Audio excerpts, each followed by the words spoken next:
महोदयांना, अध्यक्ष महोदय, मंत्री महोदयांना मला एवढं स्पेसिफिक विचारायचं आहे, मराठी शाळा बंद पडण्यामागं सगळ्यात महत्त्वाचं कारण असेल तर तिथे शिक्षकाची कमतरता आहे.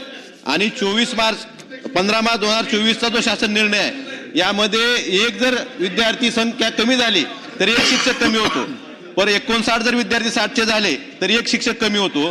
परंतु जर तो एक शिक्षक वाढवायचा असेल तर 16 विद्यार्थी वाढवावे लागतात. हा जो अन्यायकारक शासन निर्णय आहे, संच मान्यता, त्यामुळे शिक्षक संख्या मिळत नाही आणि शिक्षक नसल्यामुळे, शिक्षकाची तिथं उपलब्धता नसल्यामुळे तिथली पटसंख्या कमी होते आणि मराठी शाळा बंद पडतात. त्यामुळे हा 15 मार्च 2024चा जो शासन निर्णय आहे त्यात थोडक्यात शासन निर्णय बदल करणार का, एवढं स्पेसिफिक उत्तर मुख्यमंत्री महोदयांनी द्यावं. अध्यक्ष महोदय, संच मान्यतेच्या संदर्भामध्ये 15/3/2024चं धोरण त्या ठिकाणी आणण्यात आलेलं आहे आणि त्याप्रमाणे त्याची कारवाई केली जाते. जिथपर्यंत पहिली ते 5वीच्या वर्गाच्या करता त्या परिसरामध्ये जर शाळा नसेल तर निश्चितपणे त्याचा आपण सहानुभूतीपूर्वक विचार करू.